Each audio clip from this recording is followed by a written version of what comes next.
Let's jump to Colossians 1. This is one verse that is used usually with anti-Trinitarians to say that Jesus was a created being.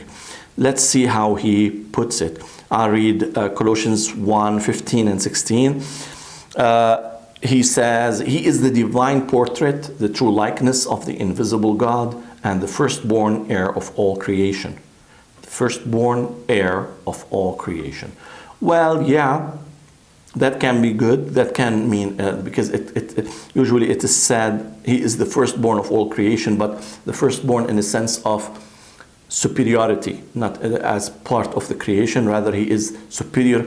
Actually, I prefer the translation that says he is the firstborn of every creation. That makes sense more because Jesus is the head of each and every individual creation that God created through him. So he is firstborn in the sense of superior, firstborn as a sense of highly privileged among his created brethren, because God created us in the image of Christ, and God created us to be co-heirs with Jesus Christ. So though this is an acceptable translation, I prefer the translation that says Jesus is the firstborn of every creation. That's my personal preference. Colossians, let's check Colossians 2 verse 9, how he did that. Colossians 2:9, "For he is the complete fullness of deity living in human form." Yeah. Translating it deity is accurate based on the Greek. No reservations on this. Very interesting. Let's see. Of course, let's see 1 Timothy 3:16. This will show if he used actually the received text or the textual, the critical text. He says, "For the mystery of righteousness is beyond all question. He was revealed as a human being." So definitely he's not using the received text or the majority text, the Byzantine text. He's using the critical text because both majority text as well, or the Byzantine, as well as the received text, Textus Receptus, the basis of the King James Version, both of them, they say God was revealed as a human being, or God was manifest in the flesh. Here he says he was revealed, which is the rendering of the critical text. Another important text is Titus 2:13. Usually the old translations miss it because that was before Granville Sharp's rule was discovered. According to Granville Sharp's rule, and if applied to Titus 2:13, the verse says, "Great God and Savior," both titles belong to the person, to the one person, Jesus Christ. So let's see how the Passion Translation translated it. "For we continue to wait for the fulfillment of our hope in the dawning splendor of the glory of our great God and Savior, Jesus, the Anointed One." Well, that's good. He took Granville Sharp's rule into consideration. The same applies to, I believe it's 2 Peter 1:1, if not mistaken. Let me check it out. Our God and Savior, Jesus Christ. This is the same. 2 Peter 1:1, the same Granville Sharp's rule apply, and he says, as equally precious as ours through the righteousness of our God and Savior, Jesus Christ, which is accurate. So he actually follows the Granville Sharp's rule. Let me check Hebrews first chapter. Hebrews first chapter has a lot of verses that speak about the deity of Jesus and in so many different ways. So Hebrews 1, let's see how he put things. Verse 2, "But to us living in these last days, God now speaks to us openly in the language of His Son, the appointed heir of everything, for through Him God created the panorama of all things and all time." Okay. It's a little bit meditative, not very accurate in terms of literal translation. The sun is the dazzling radiance of God's splendor. That's nice. That's nice. The exact expression of God's true nature. His mirror image. Wow, that's good. True, but accurate. Still accurate. He holds the universe together and expands it by the mighty power of His spoken word. He accomplished for us the complete cleansing of sins and then took his seat on the highest throne at the right hand of the majestic one. Amazing. That's nice. Let's move to verse 8, because that's where the deity of Jesus is clear. Hebrews 1:8. But about his son, he called him God, saying, your throne, O God, endures forever and ever, and you will rule your kingdom with justice and righteousness. For you have cherished righteousness and detested lawlessness. For this reason, God, your God, has anointed you and poured out the oil of bliss on you more than on any of your friends. That's very nice. And he focuses on the point. He gives the meaning, but not the letter. But about his son, he called him God, saying, your throne, O God, endures forever and ever. That's nice. And he called him Lord in verse 10 as well. Hebrews 1:10, and he called him Lord, saying, Lord, you formed the earth in the beginning, and with your own hands has crafted the cosmos. Interestingly, the word Lord that is here used about Jesus is actually the title of deity, Yod He Vav He, the tetragrammaton, the name of God, Yahweh. So I would have put here, and he called him Yahweh, saying, Yahweh, you formed the earth in the beginning, and with your own hands you crafted the cosmos. Interestingly, even in verse 12 of Hebrews 1, and they will be changed like clothes, and you will fold them up and put them away. But you are, I am. You never change, years without end.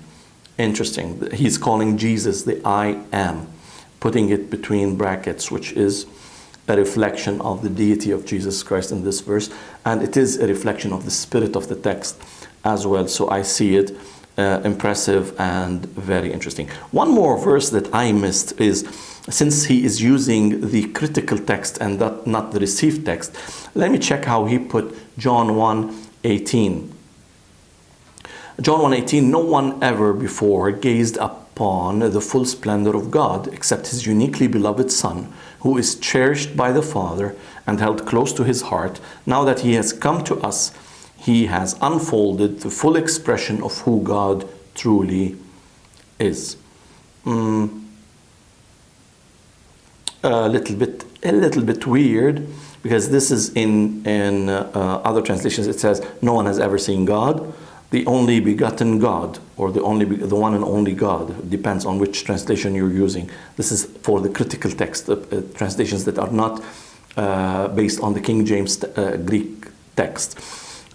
So it's a little bit weird, not very clear. It gives the impression he is the full splendor of God. No one has ever gazed upon the full splendor of God except his uniquely beloved Son, who is cherished by the Father and held close to his heart. Now that he has come to us, he has unfolded the full explanation of who the God truly is. I don't see why he translated homogeneous theos, or the only begotten God. He translated it here in such a confusing manner. It's not as strong as it is in the Greek. And somehow, for some reason, he's not using consistently the text of the critical text, because here he somehow did not mention that Jesus is homogeneous theos. But in 1 Timothy 3:16, he uses the he instead of God was manifest in the flesh. So I don't see a consistency in the Greek text that he used. Let me see. Actually, in Philippians 2, I missed something in Philippians 2, which I previously saw. I'm going to go through it. In Philippians 2 and verse 11. And every tongue will proclaim in every language, Jesus Christ is Lord Yahweh, bringing glory to honor to God, his Father. Okay, that's interesting. He's saying Jesus Christ is Lord Yahweh. In Greek, we all know that the term Yahweh is not in the Greek language. In his notes, he's saying that this came from the Aramaic, but I don't think any Aramaic text will have the term Yahweh in it. Though, since this paragraph actually is an allusion to the prophecy of Isaiah, who says, I am Yahweh, to me every knee shall bow, in me every tongue will confess. There is an allusion there that it is Jesus is actually Yahweh. So if you want to be faithful to the principle of the paragraph, yes, you can put or place Yahweh here, but to do so you have to do it elsewhere where the same principle applies. So let's check if he did the same, for example, in Matthew 3:3. Matthew 3:3 is about John the Baptist who came to prepare the way of Yahweh, to prepare the way of the Lord. And in Isaiah 40 verse 3 it says, prepare the way of Yahweh. So let's see how he did it there.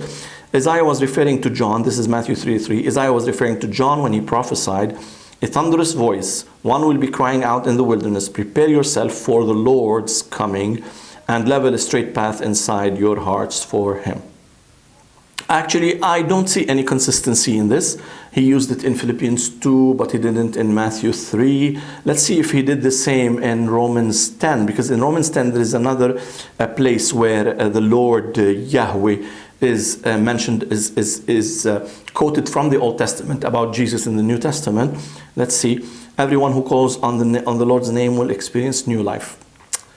Romans 10:13, and it's true, everyone who calls on the Lord's name will experience new life. Actually, it says everyone who calls on the Lord will be saved, and on Yahweh, actually. So there is no consistency in translating Lord where it is a quotation from the Old Testament, Yahweh, and the New Testament. So as you see, I don't see any consistency. In some places it's very impressive. The translation is extremely impressive. And it is something that I really love, because he conveyed the message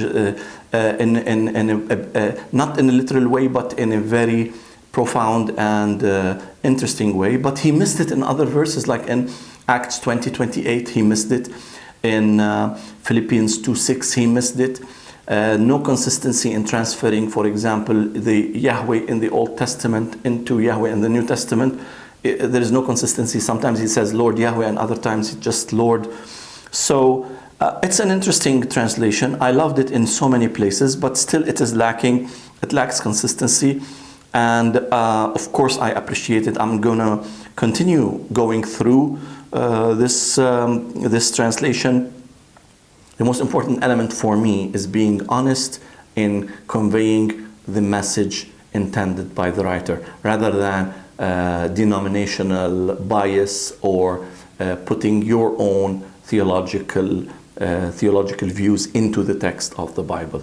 Being reflecting the spirit of the writer rather than reflecting the spirit of the translator. So I have a great appreciation for so many places that we shared today. God bless the translator, Mr. Simmons, I think his name is. And it's an interesting translation. I'm going to continue trying to explore it further and further. God bless you.